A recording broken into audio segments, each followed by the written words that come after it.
My guest today is someone who truly embodies the best of the University of Virginia, the best of humanity. A wonderful father and husband, a talented, successful entrepreneur, attorney, and professor who builds businesses, practices law, teaches, coaches, and mentors students, and raises a family right here in Charlottesville. Born in Lebanon, raised in America with both undergrad and law degrees from UVA, Rob Masri is one of those rare people whose story bridges continents, careers, and cultures. A strong, positive role model to many, including me. Rob, welcome.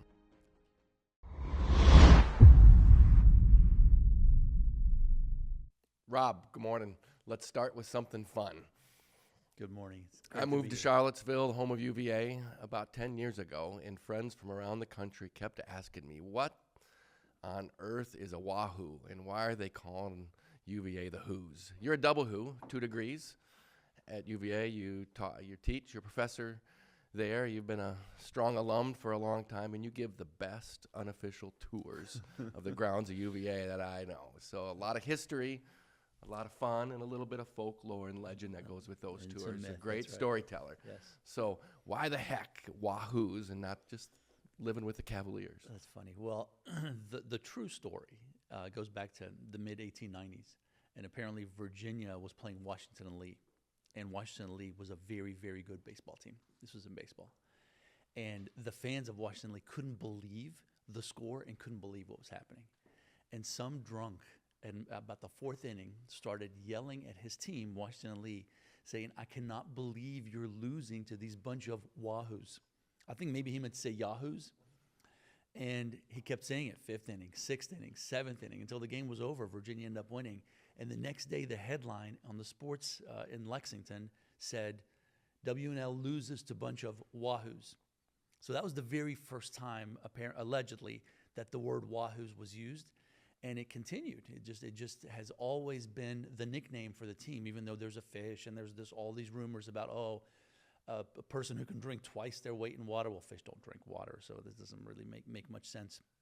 But the true story and that's the true story, but what the story that everyone loves is the story about 1956. And in 1956, Virginia used to host Easters, which was this big party that used to happen right around Thomas Jefferson's birthday for the spring.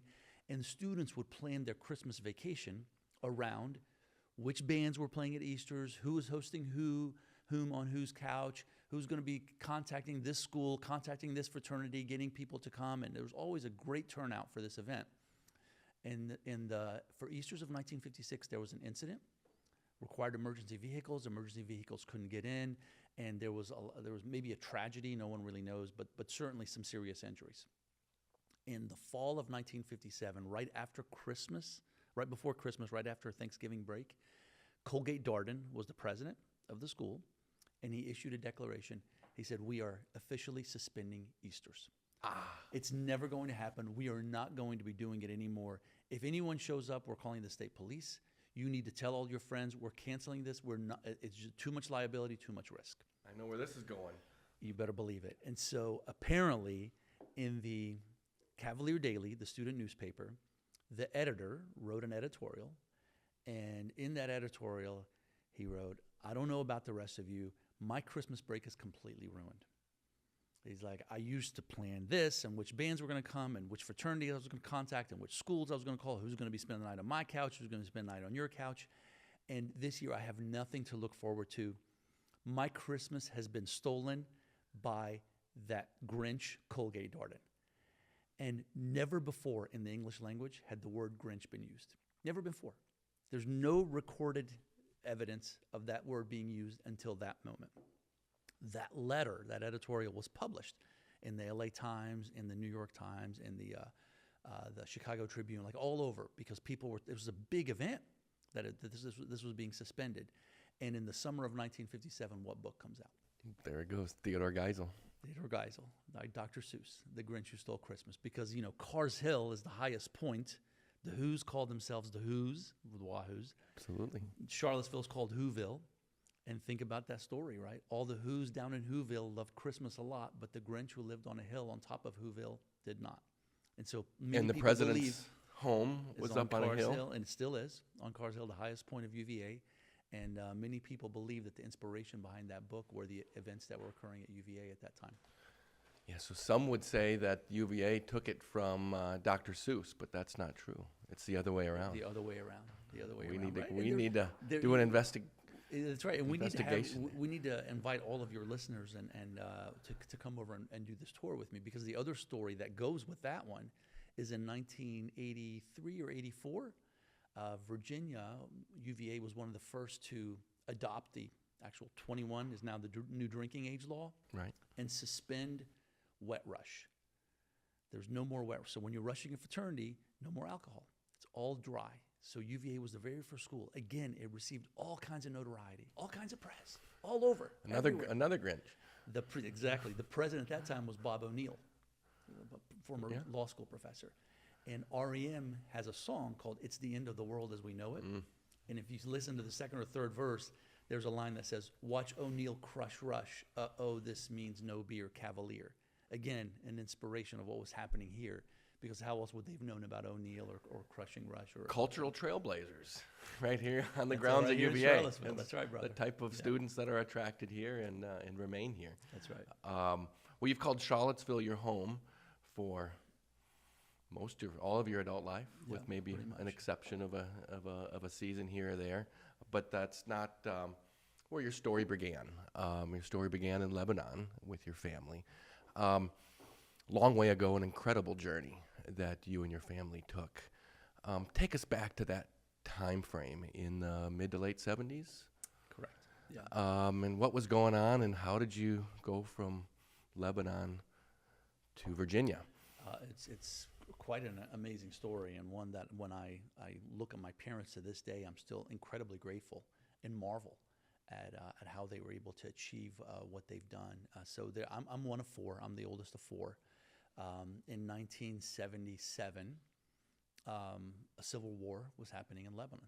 Lebanon was a French mandate after World War II, and there really wasn't enough money to invest in a true military for the country, and so a lot of the religious factions decided they were going to take it upon themselves to arm themselves, and so there were various Christians and Muslims and Druze and Palestinians, Jews. There's all these different factions that all were living together. It was an amazing social experiment or democratic experiment for a while in terms of how government was split up among the religious factions.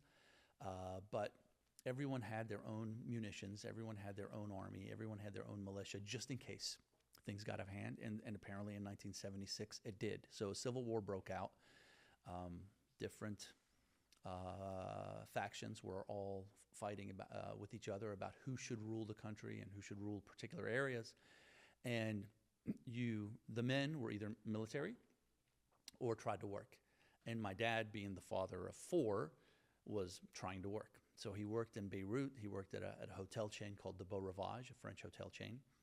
And one particular day, the incident that really pushed everything over the edge was our town was a little village called Salima, and it had a good vantage point, so you could sort of see the valley. You have nice view of from a military perspective of military deployment. You have a 360 view of the various valleys, so it was very strategic. But the agreement was always that it would just be left alone because only women and children were there because schools were suspended. One particular general or whomever decided he was going to take things upon himself and decided that wasn't going to be the case. So they invaded our town, and our home was a little further up the village, up the mountain than some of the other homes, but they breached their agreement and started killing the women and children, coming into the bottom and going up. My father couldn't get to us. My uncle, who was living in another town, came to where we were living, and we just heard his horn honking and him yelling, "Are you there? Are you there? Are you there?" And my mother came out, and he's like, "Leave everything. Come! They've invaded the town. They're killing the women and children. Just get the kids and let's go." And so he comes down into the house. My mother grabs me and my sister. He takes my two brothers, picks them up like little footballs and puts them, and we start running up to his car, and a family from across the street had gotten into his car. And that woman was like, please help us. Please help us. We can't get, we don't know where to go. We don't know what to do. We can't get a hold of anyone. And so he literally opened the trunk, put the kids into the trunk, put my brothers and my sister in the trunk, and then all of us drove several towns over. When word got to my dad that the town had been taken over, he was like, "This is they're dead. They're dead." And so eventually the army who had taken over left, and the people started coming up and to see what was available, what was remaining. And he came to our house and he saw that there was, burn marks, and I'll never forget this because I actually ended up seeing it. But he couldn't find any bodies, no bodies, and other places there were bodies. And so he's like, "Is it possible?" So he went to the neighbors, he went down, he went into the valleys. There's no bodies. So he started driving from town to town with a picture of my mom and the four kids. "Have you seen this woman? Have you seen these children? Have you seen this woman? Have you seen these children?" And he kept doing this until finally the third town over, a woman was like, "Yes, I've seen them." He's like, "What?" He's like, I've seen them. They're here. They're down the road. They're at this house." And he went there and he's screaming from the driveway, screaming my mother's name.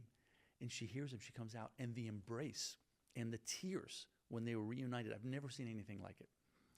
So when, and I hear him whispering something, and my dad's like, "Are you sure?" And she's like, "Yes." And she's like, "Are you sure?" He's like, "Yes." And so we're like, "Robbie, come with us." And I'm 7 years old at the time, 6 or 7 years old. We went into the car and we went back to the house. All the furniture was completely, but the house is cinder block, right? So the house wasn't burned down, but the furniture was burned and there were char marks all over. And I see my mom get down next to the toilet and start wriggling and moving like rock, like a little piece of a tile or a brick. And she lifts it up, and underneath it was a plastic bag. And in it was some money, some jewelry, and one baby picture of every kid. My dad wrote a letter to his brother and sister who had moved to the U.S. and said, "Can you please help me get visas to move here? Can you please help me get my family out of here? We've survived that. I don't want to take any more chances. I'm willing to leave everything here and start life new."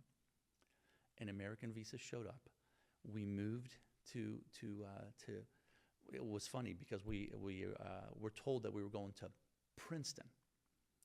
But in Arabic, there's no P sound. So P's are B's. So Princeton is like all we believed. And I remember some of my mom's girlfriends were like, "Oh, Princeton? Oh, very, very nice. University, train, close to New York. Oh, you're going to like Princeton." Yeah, there's a guy right over here that liked Princeton. So we get to JFK. And my mother's like, "Why aren't we taking the train to Princeton?" And he's like, "I don't know. Let's just take the flight because Mo got us the flight to Charleston. So let's just go to Charleston and maybe they drive us back to Princeton." So we fly to Charleston, West Virginia, and we land and we meet my uncle and my aunt for the very first time. And my mother asked my aunt, "Are we now going to Princeton?"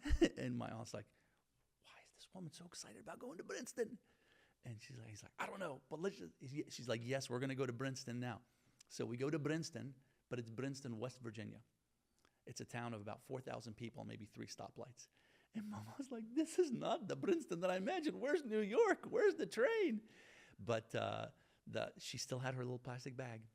And when I ended up getting married, my brother-in-law, who was married to my wife's sister, was like, "Hey, I need some baby pictures from you we're going to do a slideshow for you and your wife, for you. We're going to do a slideshow for you and Natalie." And I sent him just that one. He's like, I don't think you understood the request. I need your baby pictures for our slideshow." And I'm like, "I did understand the request, and I sent you everything that I have. because everything else was destroyed in that fire when the army had taken over our house. And so to this day, we still have that one baby picture of me when I was a kid, and it's up on our wall. And that was the baby picture that we used for my wedding.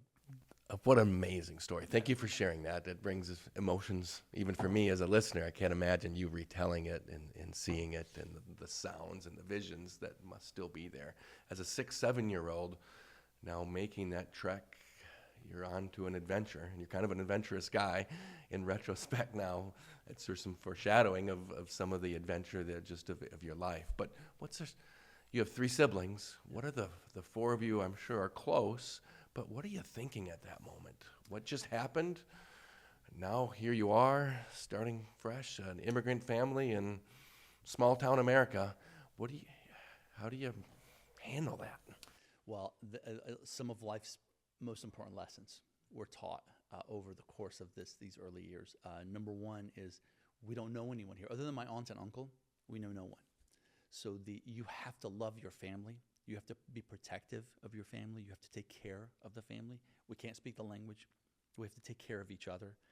And the number of stories of mishaps, because we misheard something, we misunderstood something, we thought that a word that we would say in Arabic could be said in English, but actually shouldn't be said in English because the way it sounds is misinterpreted by English speakers.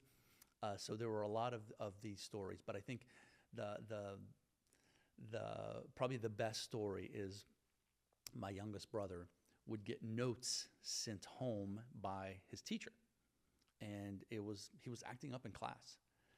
And the teacher wanted our parents to know that he was acting up in class. But my parents couldn't read English. And so my mother would give me the note and say, "Can you read what Roger's teacher is saying about him?" And I would read the note, and I would look at him, and I would be like, "Dessert tonight?" And he'd be like, "It's yours." And then I'd be like, "Oh, Mama, he's saying, that he's trying really hard, and he's working, he's going to try to, because just trying to be protective of him." And so not that he was acting up in class. I'm like, "Listen, you got to stop acting up in class. You got to start taking things seriously. You got to." So I took on a more of a parental role than probably a 9, 10, 11-year-old would after we'd been here for 3 or 4 years, just because it took such a long time for my parents to really get a grasp of the English language. And so I would have to interpret their report cards and notes to teachers and help them with their homework and things that parents would normally do, my parents couldn't do because they were trying to work, they were trying to make money, they were trying to take care of their kids, and they simply just didn't understand the language. And so there was this time when you become so cohesive as a family unit that it's just carried forward in life. So every holiday, the siblings are always, and my parents are still alive, and so we always try to do things around them, but we're always, every week we text and we call each other, we check on each other, how are things going, how can we help, what can we do, and it is just something that has always continued for us through the years because of this experience that we all share together. Special people, your parents are, on so many levels. I sense a gravitational pull that just is natural towards them. As you've described relationships you've had, and as they come in, your friends become close with them. I know our family, kind of my surrogate mother, Yes. is Raja, Yes. and I love her dearly. Yes. But talk a bit about what you learned from your parents growing up and how that has stuck with you and formed and shaped you. Yeah. Well, there's a lot of lessons learned. The biggest one obviously is take care of each other, respect each other. Whatever makes you mad, tomorrow that person is still going to be your brother or your sister, and that's not going to change. Tomorrow your friend can choose to no longer be your friend, but you can no longer choose to not have him as your brother. So whatever it is, resolve it. Figure it out, because tomorrow he's your brother, and in 20 years, the person most likely to stick with you is going to be your brother. So you need to figure it out, right? So there's this lesson of whatever it is that was bothering us at the time is not that big of a deal, and put it in perspective, put it in the course of life, right? So, number one. Number two is make everybody feel important, make everybody feel special, make sure everybody knows that you care about them. They all have their own story. And so, my dad ran a restaurant for 29 years. And that restaurant, like the life lessons that you get to learn from the restaurant about just being welcoming and being accommodating and caring about people and getting to know their families was the only way really that restaurant could stay in business. Because when you're in a restaurant, we'd ultimately moved to a little town called Parisburg, Virginia, which is also about 5,000 people. But when you open up a restaurant, unlike Times Square, which has new people coming every day, every hour, new customers are potentially coming to your location. In Parisburg, if the same families don't come again and again and again, that business is not going to be a business for very long. And so how do you have a business that endures and lasts? And the way you do that is by being welcoming. And so a lot of that personal traits, personal approach is something that I picked up from my parents. Maybe to a fault to some degree, because when I started practicing law, I was such a people pleaser, because that's how you're taught to be in a restaurant, right? You're accommodating, you're welcoming. Oh, I'm sorry. Customer's always right. Customer's always right. Let me refill your iced tea, and let's give you a piece of pie on the house, whatever it may be. And so that carried over. And law to some degree, I mean, it is a service industry, not necessarily a hospitality industry per se, but it is a service industry. And I think that one of the things I've tried to work on life is separating the always trying to make other people happy part of my life and focusing a little bit more on just my direct family and on myself sometimes.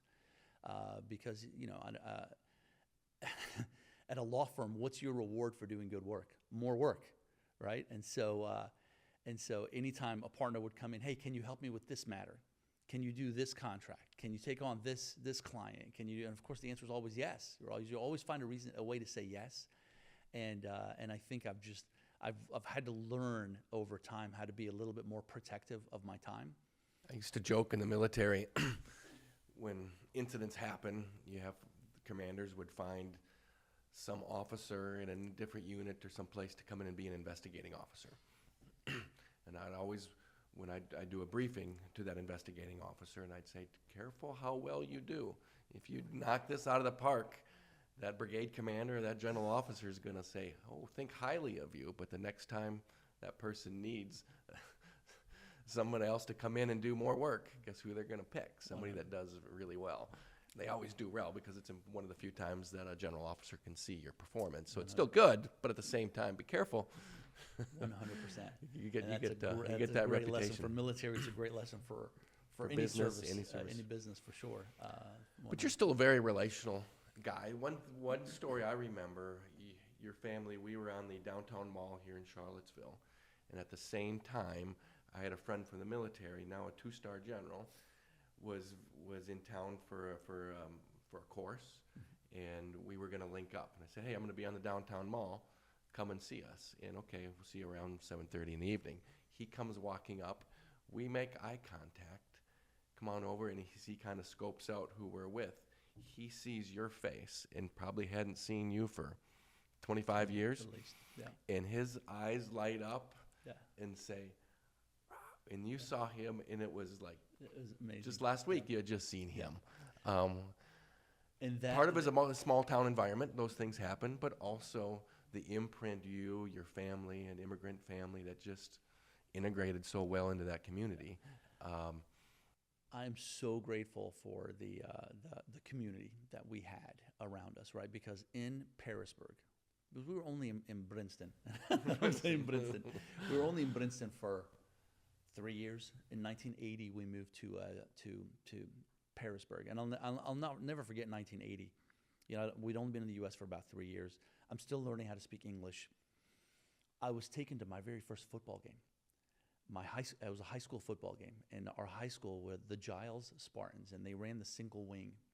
And the person who took me was trying to explain to me how football works, And they were like, yeah, but we have a very unique offense because we don't have that many players. So we don't have the type of athletes that some of the bigger schools have. So we don't have a quarterback. We don't have a wide receiver traditional. We have what's called the single wing. And we throw maybe 3 passes a game maximum, and they always catch the other team by surprise. And it's all this, faking and laterals and reverses, and they won the state championship that year. And so they got me a little bandana. We were part of it. It was fantastic. But the community embraced us like you wouldn't believe. Because when you move to a small town in southwestern Virginia and you're from Lebanon, most people have never heard of that country, ever. And then you introduce them to food. They're like, what is tabbouleh? What is hummus? What is falafel? What is shawarma? What is this stuff? What it is good. It's delicious. Is what it is. And so we would offer to the regulars. Yeah. This is what our family's eating. Why don't you try some of this, some of this, some of this? And it was so popular. People were asking us to put it on the menu. And my dad was like, no, we're not going to put it on the menu. But what we are going to do is have a Mother's Day buffet once a year where we're going to prep and make this, and anybody can come and try it. The lines were out the door, wrapped around the door. All the churches would come. Everybody wanted to sample. And Lebanese food isn't really the type of food that you could make too much in advance and just store, right? Tabbouleh has to be fresh, and the parsley has to be cut fresh, and the hummus and the baba ganoush and all the different things that you make. So my parents would, the night before, basically pull all-nighters trying to prepare for it. And then when you run out, because there wasn't a sushi. There were other people that could help you prepare to make the second round. And so whatever you had was what you had, and that was it. So the welcoming embrace of that community, to this day, I'm so grateful. They adopted us as their own. They helped us in so many ways. Other families would drive us to soccer practice and basketball practice, even when their kids weren't on the team. They would come and, I got to pick Robbie up. He's got to go to basketball practice because my parents were working in the restaurant. They couldn't leave. And this is what they do. And I'm just forever grateful. What year was that, Rob, when you moved there? 1980 is when we moved there, 80. And then, I enrolled in school, and the schools were, look at this immigrant boy and look at how he's willing to learn and how he wants to learn, and they just helped elevate me in so many ways. And it's kind of, I learned how to speak the language by listening to them. So when I started at UVA, I had a Southern accent when I spoke English.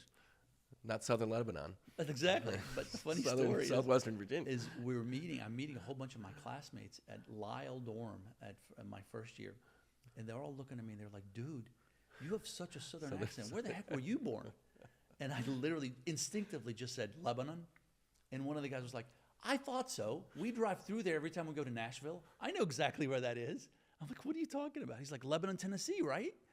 I'm like, no. He's like, Lebanon, Virginia?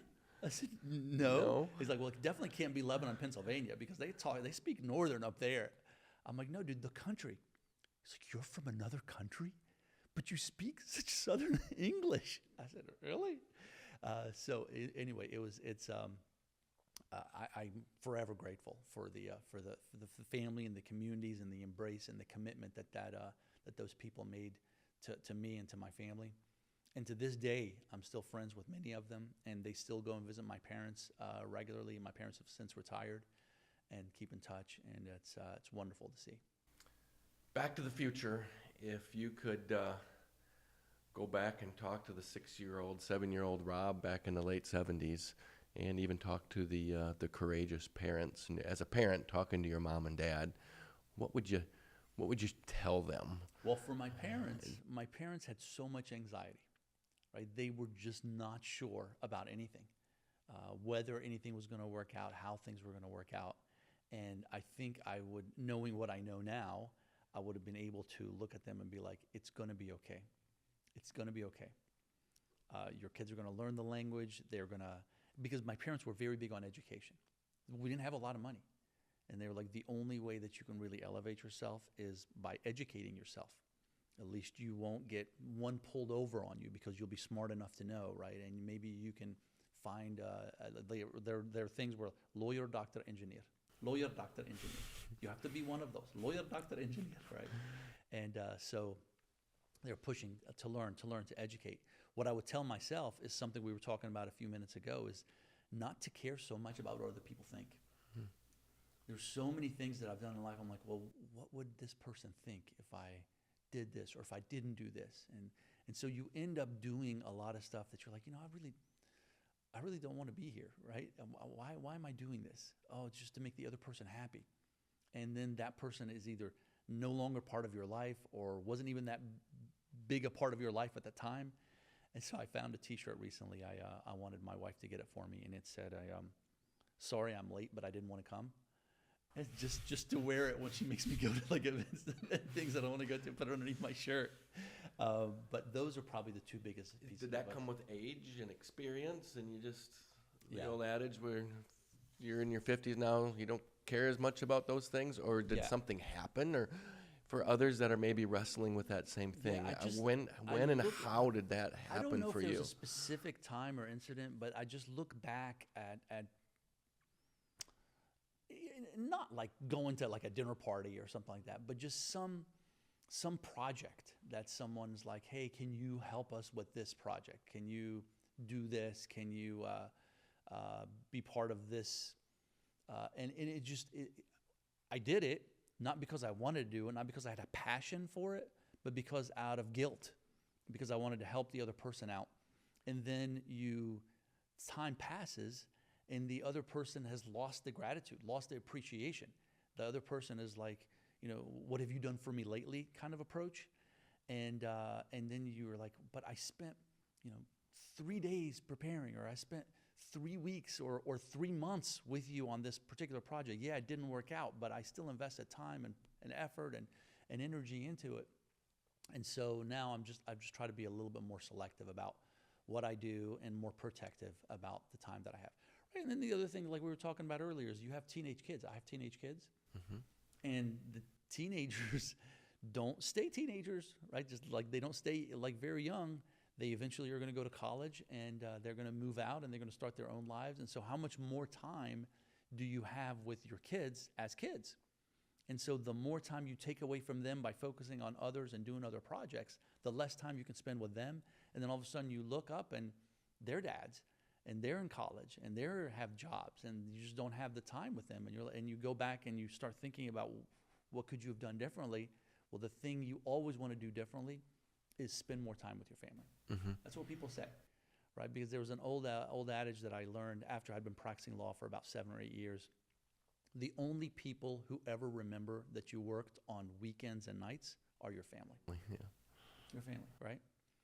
And the clients never remember. And you don't even remember what you worked on, but your kids are like, oh, Dad couldn't come to the game. Dad couldn't go with us on that camping trip. Dad couldn't do it because he was working. He was in New York. He was wherever. And so I've been trying to be a lot more mindful of that. I love that. Respectful of them. The depth of those relationships, families or otherwise, but you have to be selective to get depth.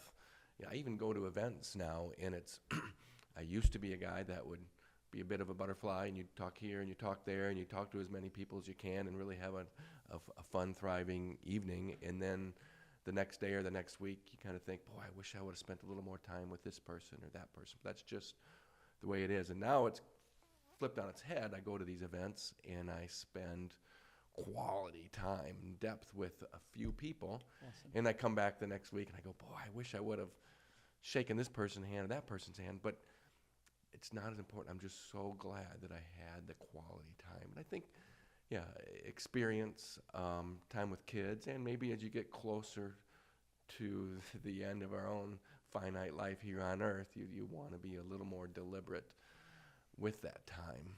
100% right. The other expression I like is, you give an organization or a person an inch and they take a mile. Mm-hmm. Right. And there's so many nonprofits that are that way. Right. And I'm a big fan of nonprofits, and I support them financially and with my philanthropy and also with time periodically. But again, as you mature in life, you just need to be a little bit more protective and make sure that whatever organization you are part of, you have some sort of passion for what it is that they do, because there is very few that are going to say, "Oh, we just want your name. We're not really going to ask you to do anything." You have to volunteer. You have to be involved. You have to do a lot of things to help them, and you should. There's no point in being on their board. There's no point in it. But that just means you really need to be appreciative of their mission. Yeah. It's more complicated than this, but it's kind of transactional with your relationships, relational with your relationships, and erring as much as you can on the side of depth with those relationships. And you were just saying about commitment and what expectations are. There's a new phrase within some companies of 96. And what the expectation is of the 40-hour work week is not even close to being the reality. That's correct. So I do a lot of entrepreneurial work. I work with a lot of startups, and even law firms have this same approach, where if you're not willing to work on the weekends, then we're probably not the firm for you, and you're probably not the worker for us. But 9-6 is this new approach that is in the startup world now in Silicon Valley, and it is the expectation that you're going to be working from 9 to 6 days a week, and no longer than 9 to 5. And if your mentality is one where I'm going to have a life outside of work, then they want to know right away, because they're just not going to hire you. And I think we were talking a little bit about this, where I just don't believe in that approach. I think that creates a lot of burnout, and it creates just not a well-rounded individual. I think there needs to be time for a social life. There needs to be time for hobbies. There needs to be time for exercise. There needs to be time for family. And there's more to business than just spreadsheets and financial models and research and coding. And so, I don't know where the line is and how you find it, but there needs to be a balance.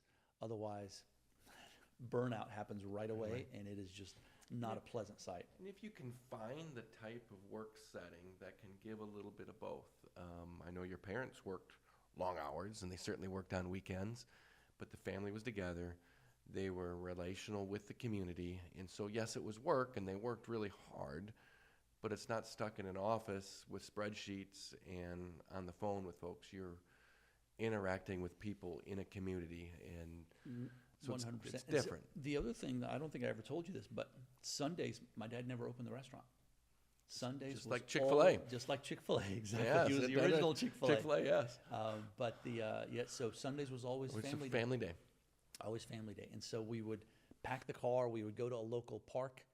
We would do a cookout. We'd just bring our own grill and our own little briquettes and make burgers, and we would make shish kebabs and different things of that sort, and spend time with my uncle and my aunt, right, because they were living here, and that was reserved as family day. Well, that's where personality drives culture, and it's not just your dad and your family. The staff sees that, and they embrace that. Customers see that, and they scratch their heads a bit more, just like when you drive by and, I was urging a Chick-fil-A sandwich at Sunday, I can't get it. You just flicker, even if those who don't believe in the Sabbath and aren't thinking, but it's a flicker. Well, maybe a day of rest, a day of relaxation, release, reflection is a good thing in this busy world. And then the other thing that they did to try to encourage family time was, because we had the restaurant that was open 6 days a week from basically 5 a.m. until 10 p.m., they asked us, and I'm sure a little bit of this was like, we don't want to pay for workers, but it was under the guise of, we want to spend more time with the kids. We want you all to come work with us in the restaurant. And so we all would take turns. We all chip in. And we all chipped in, right? And so one of us was an order taker. One of us was food delivery. We never were allowed to cook. That was my dad's domain, and we could watch, we could learn, and even my mom. And in the kitchen of our home, my dad isn't allowed to cook. That's my mom's domain. Isn't that interesting? Yeah, she makes all the food, and he was not allowed to cook for us in the house. He would do like cookouts and things of that sort when we would go out, but And so you would learn. And I remember he had these 3 tubs, and it said rinse, wash, sanitize. And that's how you wash the dishes. We had no dishwasher. The dishwasher was me or Roger or Ron or Joe. Exactly. We were the dishwashers. And one time I was don't break down. Don't need to call one time I was trying to cut corners. Oh. And I'm like, there's nothing on this plate. Like, they ate everything. And so I don't think I don't need to rinse it. I'm just going to wash it and sanitize it. And so I didn't put it in the rinse. I put it just in the wash. And he saw me. He went nuts. That happens once. Oh my gosh, he went nuts. The other thing that he did is, like, one time I was like hungry, and I took a roll and I put some butter on it. And I guess he thought that I put too much. And he said, son, he said, come here, I'm going to teach you a lesson of life. I said, sure. He said, hold out your hand. I held out my hand, and he took a whole scoop of the butter, like this big thing of margarine, and he put it on my hand. And he said, rub your hands together. I'm like, this is a weird lesson. So I rubbed my hands together. He said, now go wash your hands. And I turned on the water, and nothing would happen. Like, the butter just like created a coating. He's like, nothing would happen. I tried the soap, and it took a long time before the butter left. And he said, if that does that to the outside of your body, what's it doing to the inside of your body? And I was like, oh. So even to this day, like, you go to a steakhouse or something, somebody gives you I'll just take a little dab of butter, or no butter, please, no butter. Right? It just sticks with you, little things like that. It's the opposite of the old adage, more better, more butter. No, more butter, more better. That's right. That's right. It's less better. Exactly. Less better. Well, that's a good transition point to you as a businessman, an entrepreneur, an attorney, a business lawyer, giving advice to all sorts of businessmen. You've been doing it for decades now. What did you learn from the restaurant? I know the hard work, the customer service, a bit of the marketing, and using an event to help market the Sunday Mother's Day.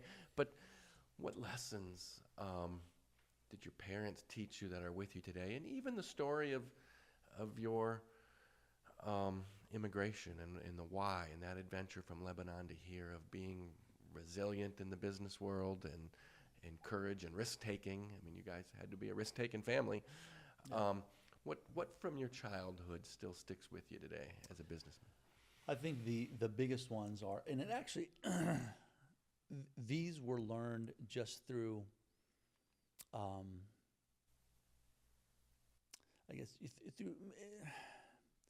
mainly through observation, right? Later, like as I've matured in life, there's been actual scholarship and theory that has been written. There's a professor that I follow here at UVA named Sarah Sarasvathy, and she's at Darden, and she interviewed maybe like 700, maybe less, but around that number of entrepreneurs. And it was oral interview like this. And then from their stories, and they all built companies that either had raised 50 million or more or had gone public. And she had taken from these stories basic points. And the basic points, like she found out that there are 5 basic points that any business person or any entrepreneur has in order to be successful. And I take those points and I apply them to my life, and I'm like, yeah, I wouldn't have thought of that term, but for sure, this is exactly, I had this thought process as well. And so, like, her first one is affordable loss, right? So it is like, whatever you decide to do, set a budget, whether it's, and the budget isn't necessarily money. It could be time, it could be energy, it could be relationships, it could be whatever, right? So I'm going to invest $25,000 in pursuing this dream. I'm going to invest 6 months into pursuing this dream. But whatever it is that you set, once you reach that limit, if it hasn't been achieved, then you need to walk away from it. That's what I do when I go to Vegas. Right. I wish. Yeah, more people. I got my max there, and right. once it's gone, it's gone. I walk away. Exactly. Don't bring that ATM card. And it's amazing how many people don't, like in Vegas and in life. Yeah. They're like, oh, I know behind that brick wall there is something there, and I don't have any tools, but I'm just going to keep smashing my head into it, and eventually the brick wall is going to break. So I'm just going to keep smashing and smashing and smashing. Same thing in Vegas, right? Where you play whatever it is, set an affordable loss, and move on with life, right? And it's amazing, like the affordable loss is different at different times of life, right, on the spectrum of life. When you're in your 20s, you're like, you know what? Forget about affordable loss. I'm going all in. I'm going to invest everything that I have saved up, all $28,000 that I've saved up. I'm going to put it into this business, and I'm going to go all in. Maybe you can make that decision at age 27 or 28, because if it doesn't work out and you enter the workforce at age 30, you can make that money back pretty quickly. But imagine at age 54, you're like, you know what? I'm going all in. I'm going to take a mortgage on the house. I'm going to do this. And it doesn't work out. Imagine re-entering the workforce at age 58 or 59 and trying to rebuild that wealth, right? And so whatever you do, affordable loss, you find ways to reduce risk by bringing on partners, by bringing on investors, by just doing things to help you quantify and sort of make that affordable loss what you can truly afford to lose. And then the energy level that you have when you're in your 20s compared to the energy level you have in your 50s. And the interest level, right, is completely different. Wisdom goes up, energy goes down. Exactly. The second thing she talks about is called bird in the hand. Yep. Right? It's always starting out with some position from some knowledge base before starting your business. Right? So I had the restaurant. I had all the lessons that I learned from the restaurant. I had all the hospitality and the desire to make sure customers come back again and again and again and again. And when I started one of my companies, Cardagin, it was all about helping small business owners retain their existing customers, keep their customers coming back, right? And a lot of them use those punch cards, and you put a punch. And I just thought that was a silly way to show appreciation for the customers. There needs to be a better way. You need to know their names. You need to get to know what they like. You need to know what they buy. There's just a whole. My dad did it because he was there, right? He saw it, but there was technology that could be developed, that could track, that could be used, right? Rather than just a card where you don't know if they bought a latte or if they bought a cappuccino or if they bought a sandwich or if they bought a turkey or if they bought ham or whatever. There's a whole bunch of different ways that you can. So a lot of the lessons from my dad was the bird in the hand that I had, right, to come forward. And it's something that investors took seriously, right? If you go to an investor and you're like, hey, I have a new cloud-based database platform that I'm creating. They're like, well, what's your past experience? I worked at Charlie's Restaurant. What's your experience with database or cloud computing? I don't have any. I just think it's a good idea. But if you come from like MySQL, right, or you come from Oracle, or you come from MicroStrategy, and you're like, hey, I have a new way of doing it. Here's my prior experience, and you have this bird in the hand, people are going to be like, oh my gosh, okay, you know what you're talking about. I'm going to take you seriously. Right? The C is crazy quilt. Right? There's this, like, the people who are successful are people who have been able to build relationships and maintain relationships, right? And so people will, if you're a personable person, people will like you. People want to be near you. People want to do things with you. People want to get to know you. And like you were talking about earlier at networking events, I was the same way. Butterfly most of the time. Recently, I've sort of calmed down on my butterfly aspect and become a lot more substantive with one or two people at events.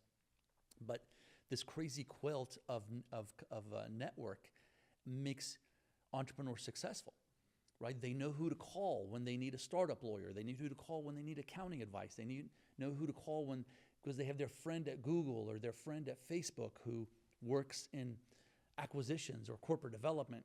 And they've told them, hey, we're looking at acquiring companies in this sector. So as you're building out your company, you're building it out in that sector, knowing that your friend has told you, hey, here's some inside information that could be helpful for you. And so this crazy quilt connection is very important for their success. The fourth thing is she calls lemonade principles. It's how do you leverage contingencies in life, right? So it's always like if life gives you lemons, are you going to just cry about it?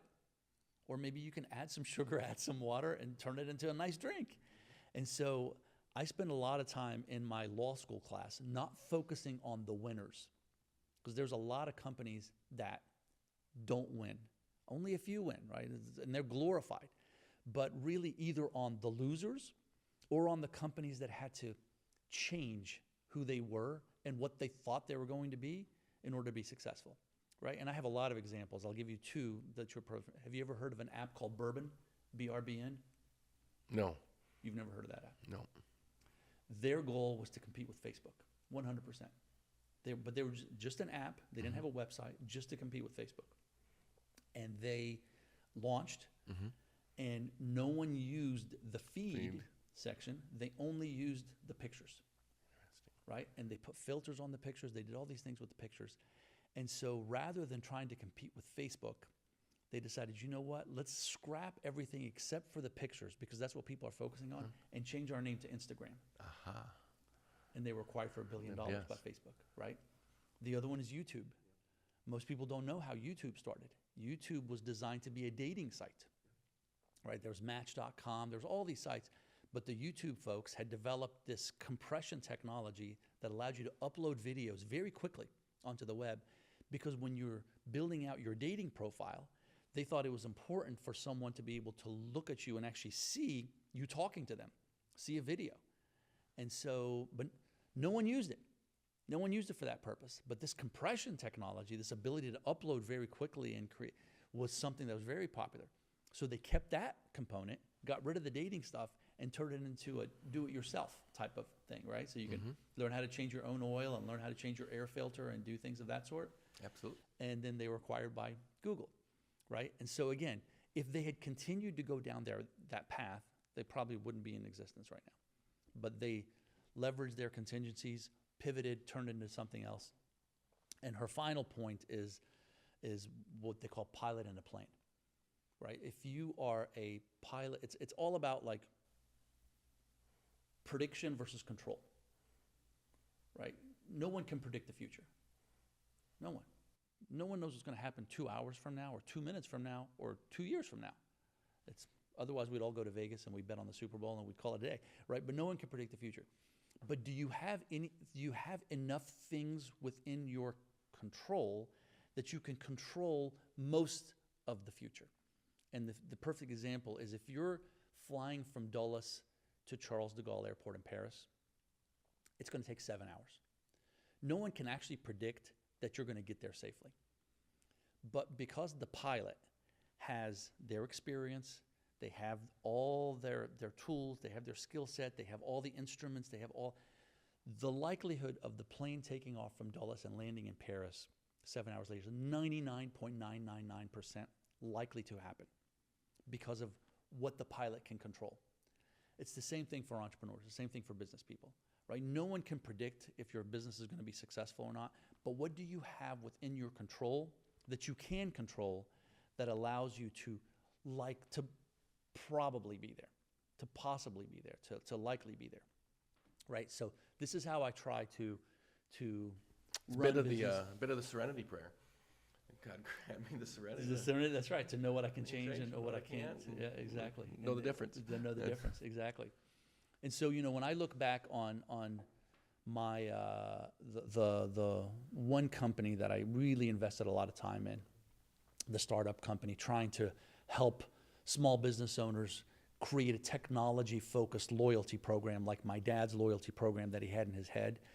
The one thing that I failed to appreciate and really recognize was the fact that the person that I'm trying to help is also the same person that I couldn't get in touch with, right? Because these people, like I should have known this, right? When a salesperson would come into the restaurant, my dad had a mirror and he could see from the kitchen who was coming in. He would come to me because I'd be like washing the dishes, sanitized, and he'd be like, hey man, put on the apron and go outside and tell him I'm not here. And I'm like, who is it? And it's like, it's the Yellow Pages. They're trying to sell me an ad. I don't want to buy an ad this month or this quarter. I'm not here. Or the newspaper or whomever it is, right? And so I'd go out and I'd be like, hey, is Charlie here? I'm like, no, not here today. He'll be back tomorrow, next week, right? So when we were doing Cardagin, it was the exact same thing because we were trying to approach these small business owners and, unless you are something operational, if you're any sort of marketing, any sort of advertising, they're just not interested at the time. They're more concerned with making sure they have enough tomatoes for lunch hour. They'd sent little Rob out to see you? Exactly. And they would send, I'll never forget, we went to one of the Mexican restaurants in Charlottesville, and I went with the salesperson to try to teach him how to do it. And I knew who the owner was, right? I'm not going to mention the names, but the guy comes out, and he's like, no, he's not here. And then I look out in the parking lot, and I see him coming out the back. I see him going in the back, getting in his car and driving away. I'm like, what in the world is happening? So the inability to scale without feet on the street salespeople is really what caused that company to falter, to not be able to make it, right? Because for every 100 businesses I would have between Pittsburgh and Harrisburg, Pennsylvania, I would lose 100 businesses between Harrisonburg and Stanton, right? And then I would get 100 businesses in St. Louis and lose 150 businesses in San Antonio. And so it was, for every it was just like, it was just completely going up and down all the time. And it was just impossible so we tried a whole bunch of different things to try to keep businesses engaged, but without feet on the street salespeople, it was so difficult. Lightning round of advice. Yep. And you have the first one. You have high schoolers thinking about college, not college, boys, girls, what their interests are. What advice, if you're a mentor, to a junior or senior in high school right now, outside of your own family, but in general? And then the second question is for a college student thinking about law school. Yes or no, return of the investment, should I do it, should I not? What advice, and how would you have that person frame the question for their life? That person considering undergrad and the person considering law school. I think, it's interesting because I think I've gone back and forth on my opinions for undergrad. There were so many times where I was like, college is the most important thing. And now it's become which college is the most important thing, because only certain colleges give you this aura, right, that comes with graduating from Harvard or Virginia or Yale or something like that. Augustana. If you go, 5 years out of school, 10 years out of school, a lot of people may not even ever ask you where you went to college. If you're a business person, right, and you've started your own company and you're having success doing X, Y, and Z, a lot of people may not even care where you went to college or if you went to college. And there are people that I know who didn't go to college. They're not inadequate in any way. They're as smart as everybody else. So I think going to college is right for the right reasons. I think going to the right college is right for the right reasons, but I don't think it's the end-all be-all. And I think that students need to sort of recalibrate their expectations when it comes to college. Maybe their thing to do is to immediately go into AI coding, and that's what they should do. And I don't know if college is going to prepare you for that. I know that Google and some other places are recruiting high school students and paying them $150,000 a year at age 18 if they're qualified and they're adequate in coding and doing other things. So there are other ways, there's other paths to success without college. And some people who went to college and didn't do well are some of the most successful business people I know. Like, I have a very good friend who went to University of Maryland, didn't really excel, and runs the largest sport club franchise in Eastern Europe. Right? So, and no one asks him where he went to college, right? No one. He runs this business and he does it super well.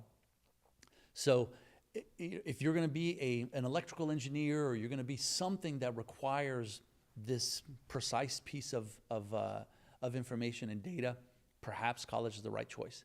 But if your thought is, well, I'm just going to spend another 3 or 4 years and I'm going to study Beowulf, you can probably do that on your own and be a lot more successful and save a lot of money, rather than have this tremendous amount of debt that you're going to be saddled with trying to What value did you see from your undergrad experience, and how has that maybe changed from what you sense being in the university system as a professor, the value proposition is today, 30 years later? I think for me, I just didn't know any better, right? My parents didn't go to college. My parents didn't even go to high school. So for me, it was this is what you must do because your parents are telling you this is the only choice. And so college was the only choice.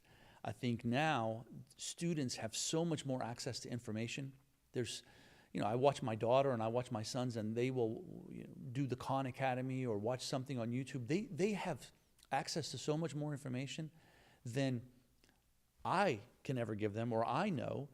And even the professors or the teachers may not be as smart as some of the information that they're getting from other sources. So it's just a different time.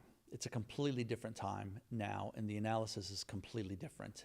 So I would just tell them. How well are the colleges doing of trying to stay relevant? That's a good question. I think that there's going to be, I don't know if it exists in the university space, but consolidation of colleges. I think some colleges are just going to have to be shutting down, closing down.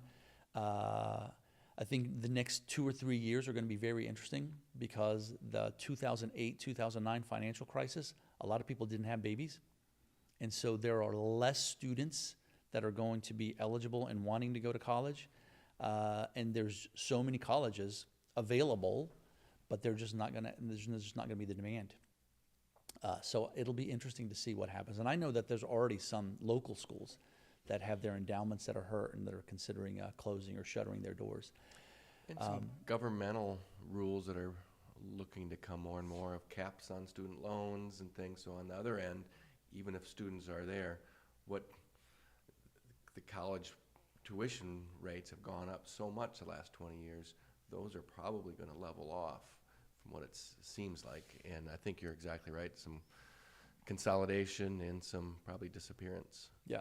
Yeah, I think many of those programs. Some private schools will, who knows, they're going to rely on donations. I think they have to rely on alumni giving. I don't think they can continue to escalate their tuition. How about law schools? What I tell students all the time is law is amazing because everything that you do in life needs to have some sort of understanding of law. It's something as simple as traffic tickets or getting pulled over by the police to I'm going to enter a contract to buy a house, right? You have to understand contract law. You have to understand how it works. I'm going to hire this person. Here's the consulting agreement you have. So law, foundational law, is awesome to know and is awesome to have. The business of law is where I think people need to really evaluate to make sure that they know what they're getting themselves into and they go in with eyes wide open. Because lawyers sell time for dollars. Mm-hmm. And even if you're charging $1,000 an hour, which you're not going to be as a young person, how are you going to scale that business? How are you going to make more money? The only way is to create a pyramid, right? And so you create a pyramid, you fill the base up with young students, you beat them, right? And so you pay them $300 an hour. You bill them out at $600 an hour so that the rest of the money can filter up to cover the overhead and to cover the partner salaries and to go up and up. And so this is how law firms work, right? It's very hard for it to be scalable, and that's why the whole balance doesn't exist in big firm life. It's very hard for it to exist. It just doesn't make sense from an economic perspective for them to have it live. And then add the AI component to all of this. That's what I was going to say next. Exactly right. So I still practice law. I have no paralegal, no legal secretary, no associate. But AI gives me a huge head start on many projects that I'm working on, whether it's a contract or board resolutions or draft of agreements or whatever it may be, things that a young associate would research and do for me. I'm able to ask a quick question and get a pretty good form, right? And my work is transactional and corporate work, so it's very form-driven, but get a pretty good form to start with. And then I use my own experience and use my own knowledge to be able to fix it and tailor it to exactly what I need. But it reduces the time so much that I was thinking about it. I'm like, how are young people going to be trained? Like if I'm a client, I don't want to pay $500 for a young associate to prepare this contract, because I know that it can be done in 30 minutes or 3 minutes with AI and then reviewed by a more senior lawyer.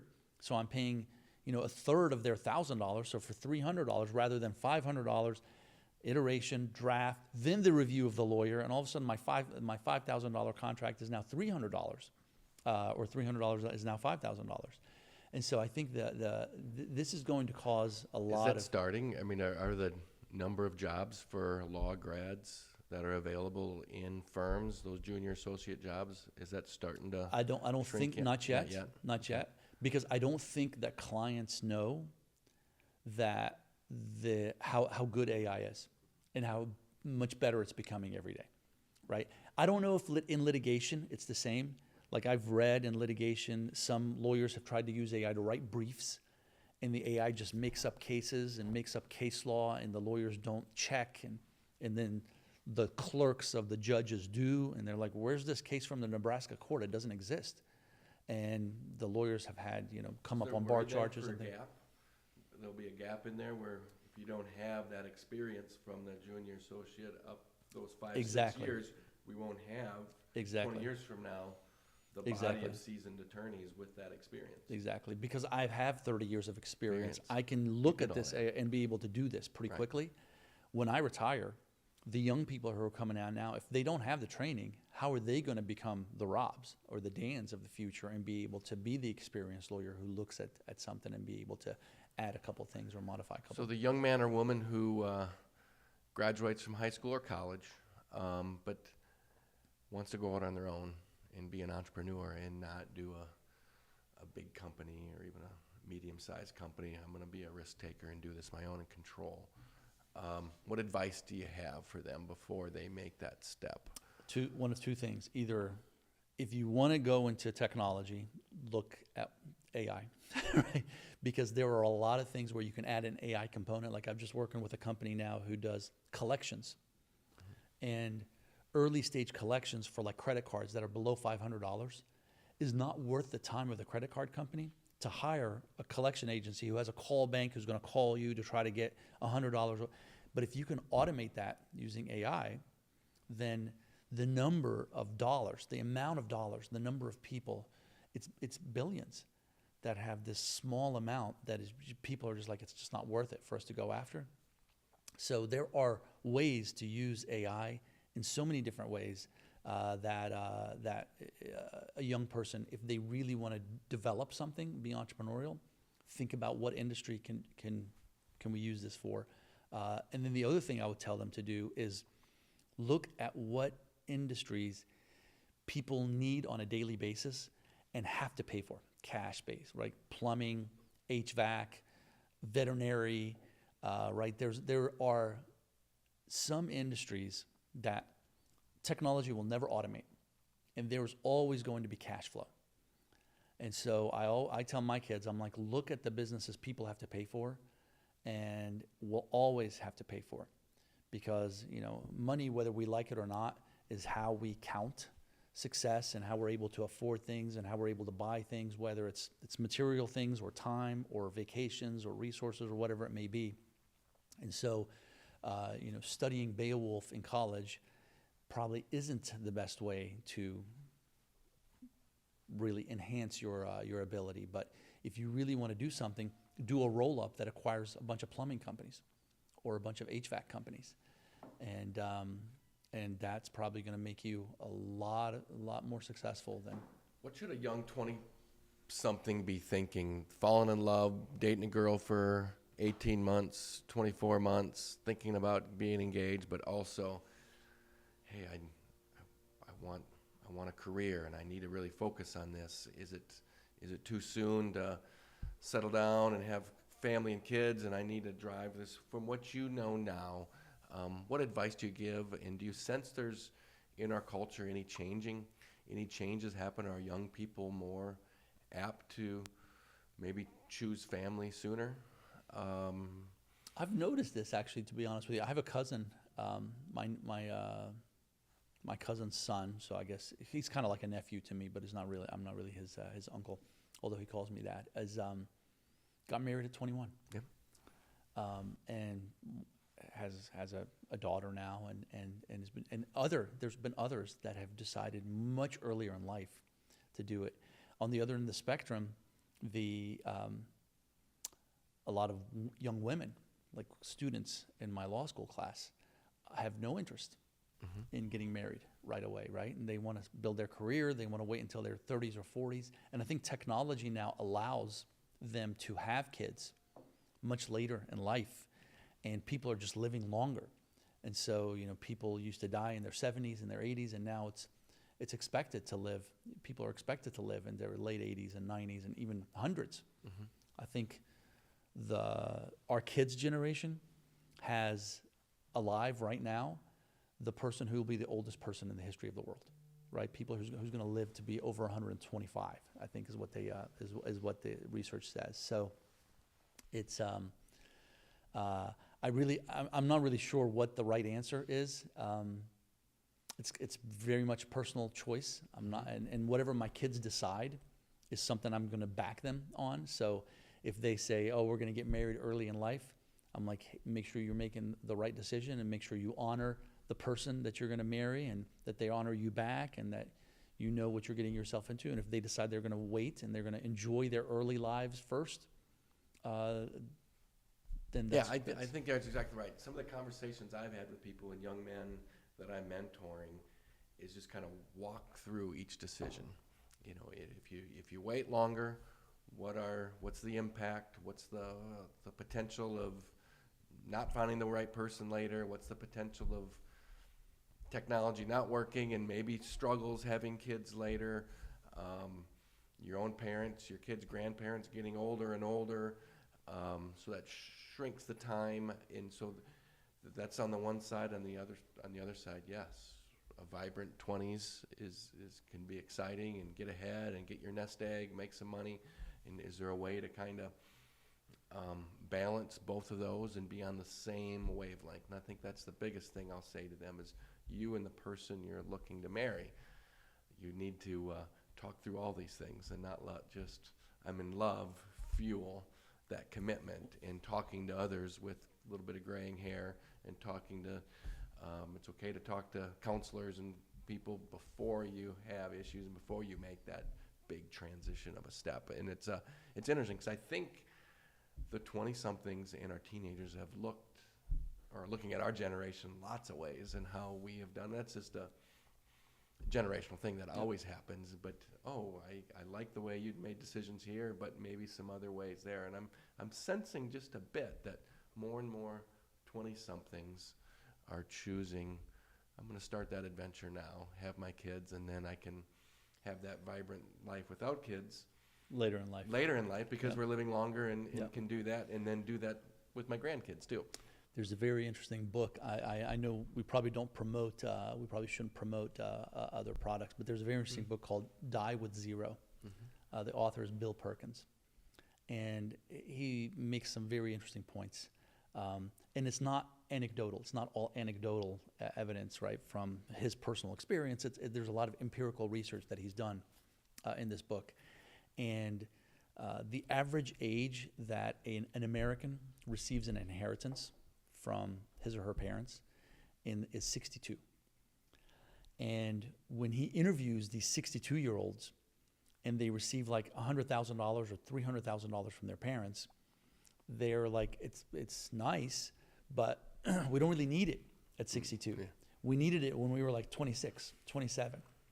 And so the whole book talks about how in the early years you can make these choices, and maybe the choice is to build your memory bank, is to build your experience bank, is to do all these things when you have the energy, when you have the ability. Because as you get later in life, you have what he calls the go-go years, like in your 50s to early 60s, your slow-go years, like mid-60s to and then your no-go years. And I have like real experience with that. Look at my parents. They used to want to do things. Then they would like come to Charlottesville once every 6 months or so. Now they're like, if you want to see us, you have to come to us. Mm-hmm. We can't just sit in the car. It's really hard for us. It's really hard.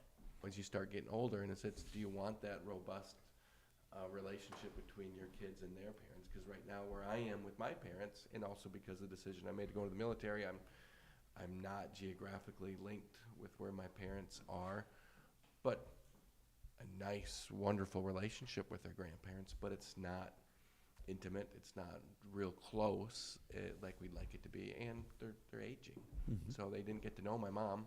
My mom died a little earlier, had Alzheimer's dementia at an earlier stage, but my kids never really got to know her, and That's tough. So anyway, all of that. I'm curious. You're in your 50s now. Kind of successes in life into a little more significance, and kind of what's your mission, purpose? What are you thinking about? What's Rob Masri wanting to do with his next 20, 25 years of his professional life and his life in general? And what are you thinking differently than you did in your 30s? I think the big difference. Certainly, I can't imagine like traditional retirement, where you just play golf all day and you go to Hilton Head and you wait for your time to die. That's just not my nature. It's not how I've been brought up, and it's certainly not how I've lived my life. So I like to still be involved in the community. I'm on the board of the YMCA here, which I enjoy very much. I still teach some classes at the law school, which allows me to engage with young students. I do a lot of soccer refereeing, which actually is nice exercise, but it's also a way to do some community service and give something back to the school, to the community. But the one thing that's really changed is when you do want to slow down, when the kids move out and they go to college, where do I want to be at that point? Do I want to stay here in Charlottesville? Do I want to stay in Virginia? Do I want to be in Florida or South Carolina? And I'm not sure that's where I want to be anymore. Now I've been thinking about what would life be like if you retired to somewhere like Vienna, Austria, not Vienna, Virginia, right? And because I've been there a couple of times, and I think about, if you're in Hilton Head and you're like, you know what, I'm going to go somewhere different. I'm going to drive south for 3 hours and I'm going to see what I see. Well, you're in Jacksonville. It's not much different. I'm going to drive north for a couple of hours and see what I see. Well, you're in Wilmington, North Carolina. It's completely the same, pretty much, right? Whereas if you're in somewhere like Europe and you're like, I'm going to drive 3 hours west, you're in Switzerland. You're in Germany. I'm going to go south. You're in Greece. I'm going to go east. You're in like Romania or Hungary or Poland or, all these different, and it's different language, different food, different cultures, different customs, different sites, just so many things different. And so I think that just the global perspective is much different for me now than it was, right? I mean, I think FaceTime and budget airlines and just technology allows you to feel a lot closer to people than you may have felt 25 or 30 years ago. And so now no place seems that far away. And so you may as well pick a place that is more in line with what you want to be doing at that time, right? Because, I'm a big fan of Thomas Jefferson.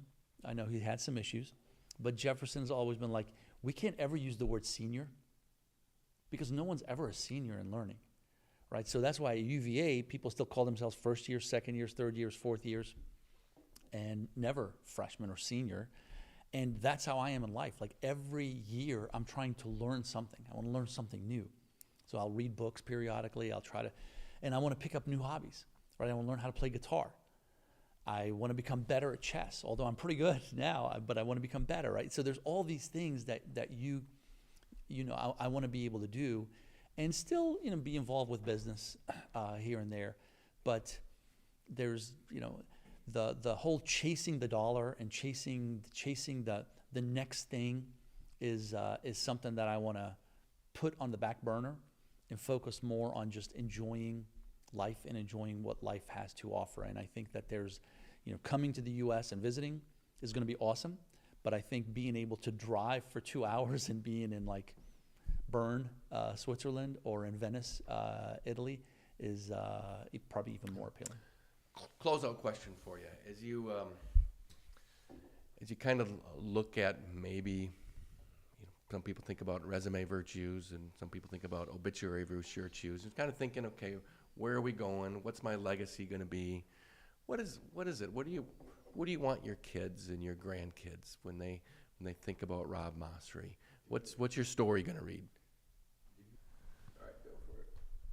All right, closeout question for you, Rob. As you kind of think about you've lived your life and success, and some people refer to as the resume virtues. Others, it's been written about start thinking about legacy and your obituary virtues. What's your legacy going to be? What do you want talked about at your funeral? What do you want your kids and grandkids when they tell stories about Rob, Grandpa Rob? What is it? What are those things? What do you want your legacy to be? Yeah. Honestly, like the only thing is he was a good person. He was an honest person. He was someone who was fun to be around. We enjoyed our time with him. That would be the biggest thing for me, right? I mean, I know Plato, I think it was Plato, Socrates, one of them once said that there are 3 ways for a human being to create a legacy. The first is to plant a tree. Second is to have a kid or have children. The third is to take an idea and make it great. And so I've planted my fig tree. I've had my kids. I've tried to take some ideas that I had and make them great, although maybe it didn't come out as well as I'd hoped. But I think at the end of the day, for me, it is, did I instill good values in my kids? Did I allow the next generation to now have leaders because of what I was able to do for them? And so I want to be able to just say, if I died, I want someone to be able to be at my funeral and be able to say, a large branch off of this family tree has fallen, right? And I don't think, and I would want them to say, like, not just that his kids and his family are sad, but also nature itself must feel that with the passing of Rob Masri, something uniquely wonderful has departed from this earth. That would be a dream come true. I love that. Thank you for sharing that, and thank you for sharing your story. And I think about the legacy for your parents, and part of that tree that they planted is you, and how wonderful, wonderful that is. From Lebanon to UVA, building businesses, building a family. Just a reminder, courage, gratitude, hard work truly are universal languages. And of all the other languages that you speak, those you speak so well. So thank you again, Rob, and thank you for entering the arena. Well, not only thank you, but shukran. Shukran. Shukran. Thank you, brother. Cheers, brother.